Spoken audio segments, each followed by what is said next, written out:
How's it going, everyone? I am back with my new guitar. That's right, I got a guitar. It's a Schecter Hellraiser C-1. I bought it used, and as you can see, it needs some cleaning. It needs some maintenance, and of course some new strings. Although the overall shape of the guitar is really good, I cannot see any dings or any deep scratches on it, and the electronics are all fine. So yeah, that's what I'm going to be doing today, and I thought that would be a fun thing to do if I recorded the whole process. Some of you might have fun watching it and learn something from it. Yeah, let's begin. So for the strings, let me focus real fast. I'm going to use DR strings, Dragon Skin Plus. I've never used this brand. This is my first time. I wanted to try them. This is a Dragon Skin series. I think that means that it has like a coating on them, which means that it's gonna last longer. Yeah, micro thin coating for great resonance and blah blah blah. Yeah, we're gonna see about that. Okay, let's start. Gonna start with removing all the strings. Holy shit, these strings are in a really bad shape. And actually, with the locking tuners, you don't really have to wrap the strings around the tuning pegs.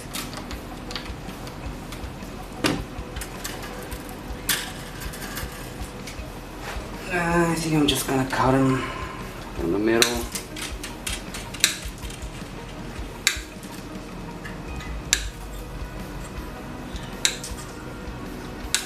Right. Yep, the fretboard needs some love, and the frets need some polishing. Not polishing.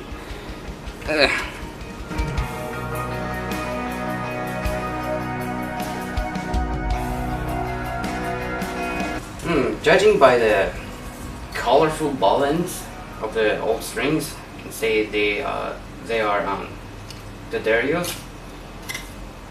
I'm not too sure about the gauge. It might be 10 to 46. Yeah, definitely not 52. So yeah. Oops. Good. Okay, so the strings are all removed. We're ready to begin the cleaning process. And I think we're gonna start with the fretboard right here. Let's see. So most of the people use like naphtha to remove all the like dirt and all the nastiness from the fretboard.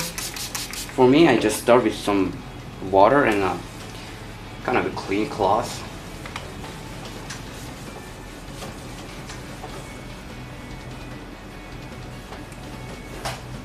Just give it a good rub.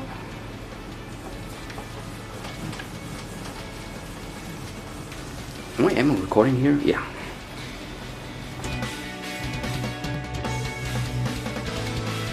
And then after I rub the entire fretboard with some water,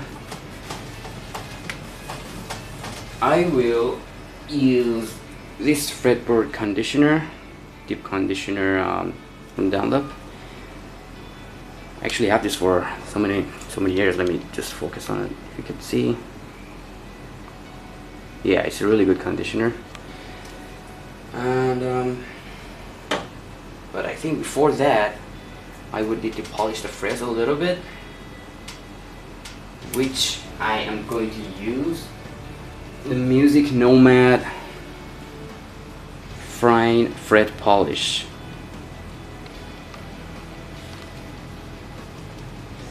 So if you have like a steel wool and fretboard protector, of course, that's a really great way to polish the frets. I think that's what the most people use, but I don't have any of them right now, so I'm just gonna use just put it a little bit on the cloth, clean cloth, and then just start rubbing on the frets. And if some of it leaks into the fretboard, you don't have to worry about it. Just wipe it off real fast.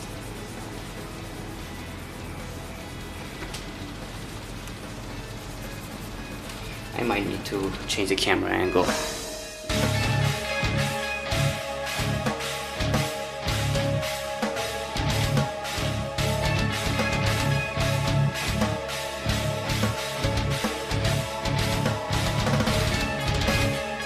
I'm not sure if you could see on the camera, I just polished these 3 frets and you can see the difference.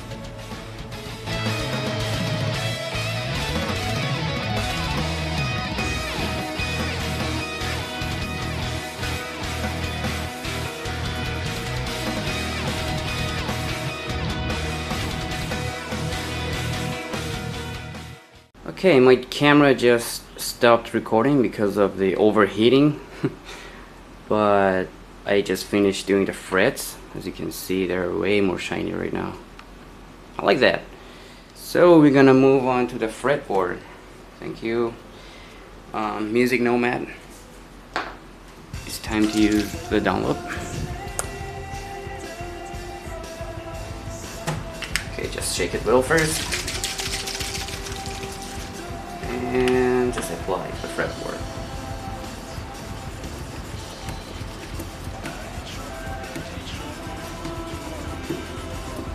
And that fretboard is way too dry. Damn.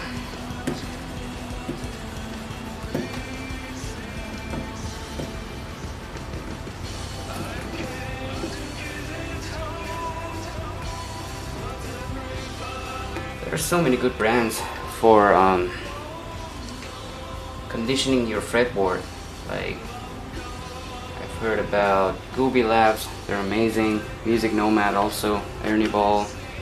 But I've been using this for many years and it's still going.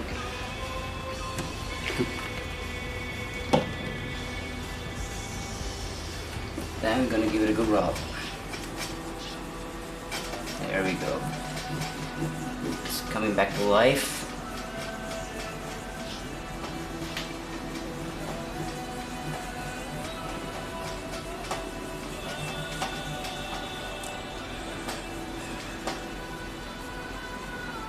Just make sure that my camera isn't overheating again.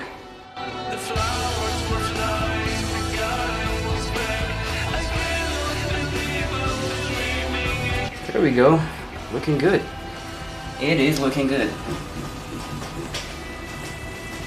Fretboard is alive again. Maybe a little bit more for this part. Then after this, I think we're good to go for the body. And of course the headstock as well.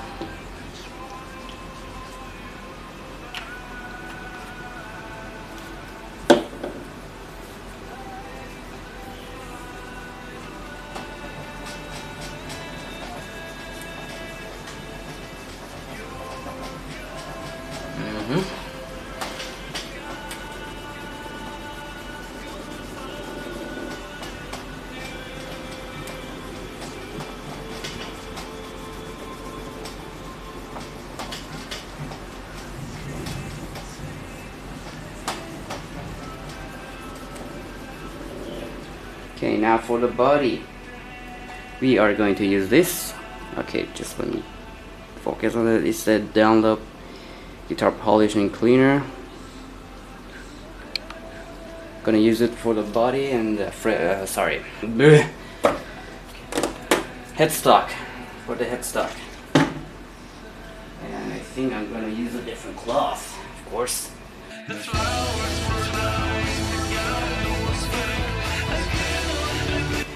I love the push-pull option on this guitar because usually when I'm soloing on the neck position, I like it to be a single coil, to be honest. Well, it actually depends on but yeah, so you might see me like usually having this push-pull like pulled out. So when I switch to the neck position, it's always single coil. I love that. We're gonna just shake it well. And you shouldn't spray it directly onto the body. You gotta just spray it to the cloth, a clean cloth. and then just rub it really well.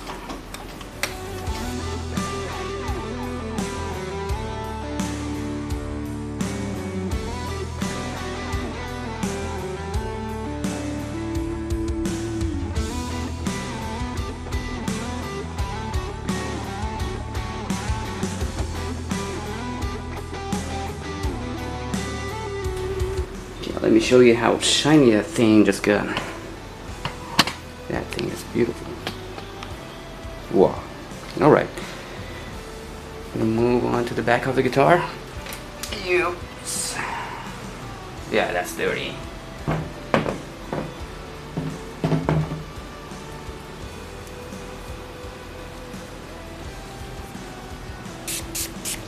The only thing is spread a little too much, but it's fine.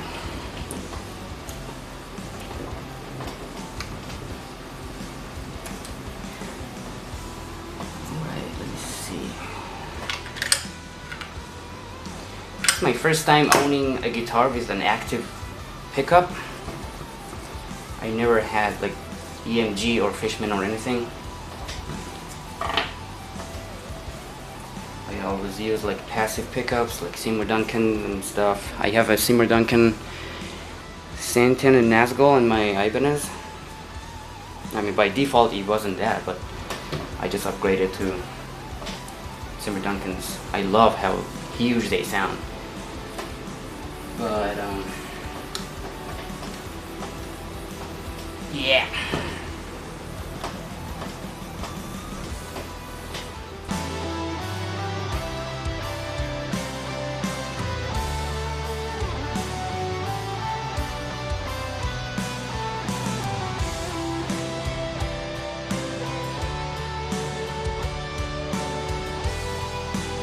Okay, I think we're good with the cleaning process. Now we're gonna put on some new strings on it. So 1052, I'm gonna use it for like D standard tuning. That's the tuning that I'm recording the guitars for our new album. Alright.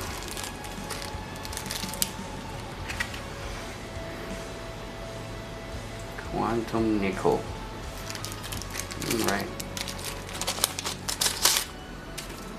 Alright, so here we got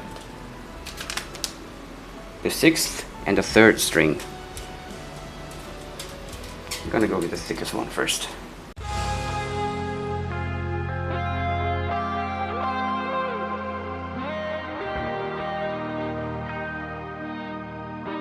So as I said earlier in this video, because these are the locking tuners, we don't really have to wrap the string around the tuning pegs. Just gonna give it a good pull, not too much. Maybe it would be nice, and then just lock them into place.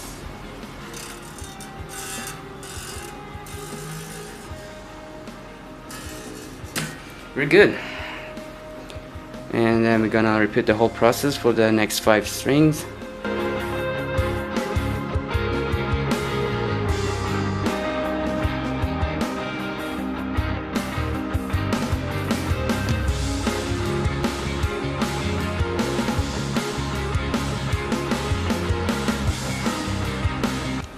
Okay, so the new strings are on. Next step is gonna be tuning it up into the desired pitch, which is D standard tuning, and then we're gonna set up the action and the truss rod.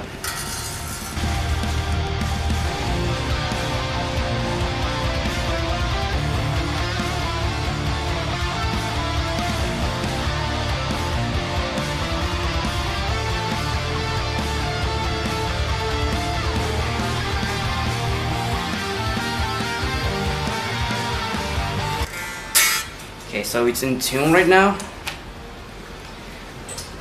How I set up the set up the truss rod is I push the first fret and then the last fret, and then check the 12th fret. If it has like a, how do I explain? If it has too much room to play, like right now, I think right now it's good, it doesn't need any like adjustment. If it's like stuck to the fretboard, it doesn't have any room to play. You gotta kind of loosen the neck, the truss rod. And if it has too much room to play, the fretboard should be adjusted, and the truss rod should be like tighter. I think right now it's good. I'm just gonna set up the action.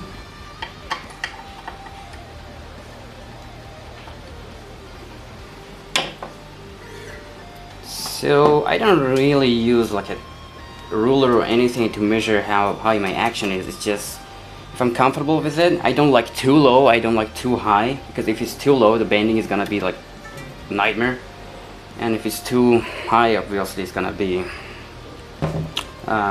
more crappy to play. So this weapon is ready to go.